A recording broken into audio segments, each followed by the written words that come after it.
All right, get ready because we are diving deep today Diving deep. into the world of English expressions, Oh, I love this. specifically phrasal verbs and idioms, Yes. the ones that can really trip you up if you don't know the nuances. Absolutely. And they're everywhere. Yeah, they really are. You can't escape them. And we're going to unlock some secrets today Let's unlock them. behind phrases like come through, up in the air, Ooh, good ones. follow suit, and even to play devil's advocate. I love that one. Yeah. People use it all the time, but I'm not sure they always know what it means. Right, exactly. We'll clear that up. You're in cleared up. Yeah. Okay, so let's kick things off with come through. Oh, okay. I feel like we hear this one all the time. All the time. Like, oh, I knew my best friend would come through for me. Yep. But what does it really mean? Well, I think you've got to go way back.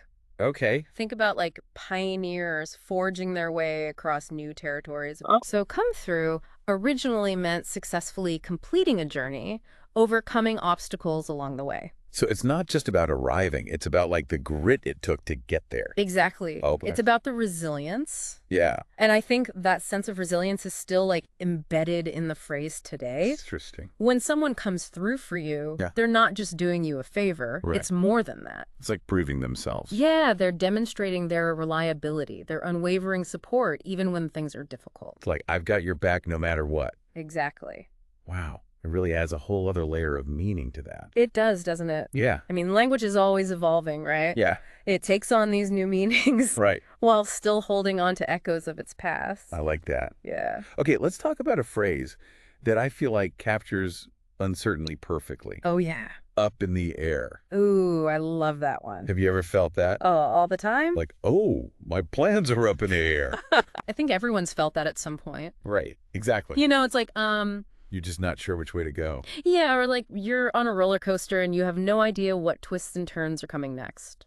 That makes me feel a little nauseous just thinking about it. Yeah, a lot of unknowns swirling around. Okay, so where does that expression come from? Well, I think it likely comes from the image of something literally floating without a fixed position, Yeah. like a balloon adrift. Okay. So when something's up in the air, it's subject to change Right. at any moment, and it can leave you feeling a bit adrift.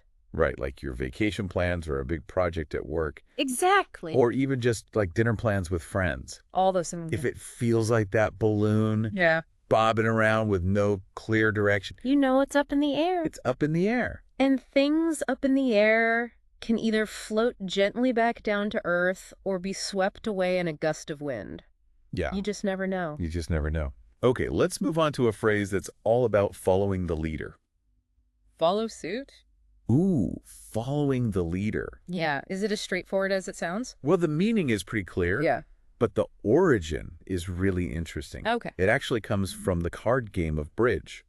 Really? Yeah, where players have to match the suit of the card that was led. Okay, so it's like you're bound by the rules to follow whatever suit is established. Exactly. Oh, okay. And I think that concept of following an established pattern Right. translates into everyday life. Makes sense. You know, think about companies launching similar products Yeah. or Yeah. trends taking over social media. Oh, yeah, that's a good example. It's all about following suit, It's all about going with the flow. going with the flow. I like it. Yeah. Okay, now let's tackle a phrase that's a little bit mischievous. Ooh, mischievous. I like it. To play devil's advocate. Ah, yes. This one gets thrown around a lot, but do people really understand what it means? That's a good question. It's not about just being contrary for the sake of it, right? No, it's not about that. It's Oh. actually a strategic tool Oh, okay. for critical thinking. So it's like when someone in a meeting intentionally takes the opposite stance, Yes, even if they might agree, exactly. just to kind of spark a deeper discussion. To get people thinking. Okay. Yeah. And this phrase, I mean, where does it come from? Well, it actually originates from the Roman Catholic Church. Oh, wow. I did not know that. Yeah, so they had this role Huh. called the Advocatus Diaboli, Interesting. whose job it was to argue against sainthood. Wow. Really not because they necessarily believed it, but to ensure all sides were considered before making a decision.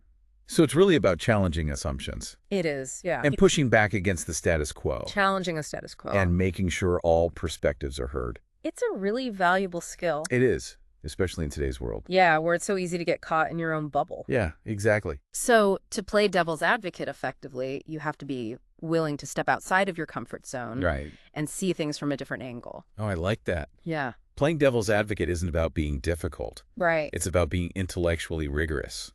Exactly. Yeah, and making sure decisions are made with a full understanding of the potential implications. It can lead to much better outcomes. Right. I like it. Yeah. So there you have it, 4 seemingly simple phrases. with so much depth and nuance packed into them. And we've got even more fascinating expressions Oh, to uncover okay. in the next part of our deep dive. Stay tuned, because we're going to keep unpacking the hidden meanings and surprising origins of these everyday phrases. Oh, we are. I can't wait. Me too. All right, we'll see you soon. See you soon. Welcome back, word detectives. I love that word, I'm detectives. still buzzing from our last round of linguistic discoveries. Me too. It's amazing how much depth there is to these phrases we use every day. Okay, what other intriguing expressions are we going to dissect today? Well, let's talk about a phrase that's all about revitalizing those dusty corners of our minds Okay. to brush up on something. We've all been there. Right, yeah. That pre-vacation panic, Oh, coach. when you suddenly realize your Spanish skills are more rusty than fluent. Yes. I need to brush up on my Spanish before my trip to Mexico. Exactly. But have you ever stopped to consider where that phrase comes from? Honestly, I never have. Well, the origins are thought to be linked to the physical act of brushing. Okay. Imagine taking an old, dusty painting and gently brushing away the grime to reveal the vibrant colors underneath. Oh, so it's like we're dusting off those cobwebs in our brains and polishing up our knowledge? I love that analogy. It really highlights how even knowledge and skills that have been neglected can be refreshed and brought back to life with a little bit of effort. Okay, so that's brush up on. What's next? Let's delve into an idiom that has a slightly mischievous connotation. To cut corners. Ooh, this one sounds a bit shady. Yeah, a little bit. I'm picturing someone trying to get away with doing the bare minimum, Yeah, you got it. like that contractor who cut corners on my bathroom remodel. Yeah. And now the tiles are falling off. Exactly. It's about taking shortcuts, Oh, go. often at the expense of quality. Gotcha. I bet there's a fascinating origin story behind this one, too. There has to be, right? There is. Okay. Imagine you're walking around a city block Okay. and you want to cut corners. You might literally walk diagonally across the grass instead of following the paved sidewalks. Oh, so you're literally cutting across the corner to save time and distance. Exactly. Oh, okay. And over time, that physical action became a metaphor for taking shortcuts in other areas of life as well. So next time I see someone taking that shortcut across the park, I'll know they're a corner cutter at heart. Maybe, but remember, cutting corners isn't always a bad thing. Oh, right. Yeah. Sometimes it's about finding efficient solutions and streamlining processes. That's true. The key is knowing when it's appropriate and when it might compromise quality or integrity. It's all about context. Exactly. Okay. Now, our next expression has a particularly rich backstory. To bury the hatchet. To bury the hatchet. I've heard that one. Yeah. It means to end a conflict, right? We got it. Or a rivalry and make peace. Exactly. Okay, and I bet this one goes way back. It does. It takes us back to Native American traditions. Okay, I'm intrigued. Tell me more. So certain Native American tribes had a custom of literally burying their hatchets, Yeah? their weapons of war, Wow. as a symbolic gesture of ending hostilities and forging a truce. Wow, that's really powerful. Isn't it? Yeah. It's like they were physically burying their tools of conflict to represent this commitment to peace. Yeah, it's a really beautiful image. Yeah. And that ancient tradition has become a common idiom in modern English, Yeah. obviously carrying with it that same sense of reconciliation. Yeah, so if you're trying to bury the hatchet with someone, you're not just saying sorry. Right. It's more than an apology.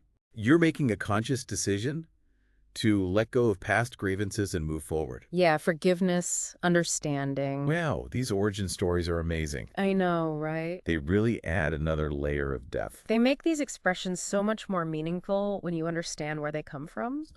Yeah, it's not just words. Right? It's a reflection of history, of culture. I know. It's fascinating, isn't it? It is. Okay, ready for one more before we take a break? Absolutely. I'm all ears. Let's talk about the idiom to bite the bullet. Bite the bullet. I've definitely heard that one, but I'm not quite sure what it means. It sounds painful, doesn't it? It does. It does involve enduring something unpleasant, Okay. but not in a literal way. Okay. To bite the bullet means to face a difficult or unpleasant situation with courage and determination. Oh, so it's about bracing yourself for something you know is going to be tough Yeah. and just getting through it, Exactly. like ripping off a bandage. Yeah, like ripping off a bandage or finally having that awkward conversation you've been putting off. Right. And the origin of this idiom is thought to come from the days before anesthesia. Oh, no, this is not going to be pretty, is it? Well, imagine soldiers undergoing surgery on the battlefield.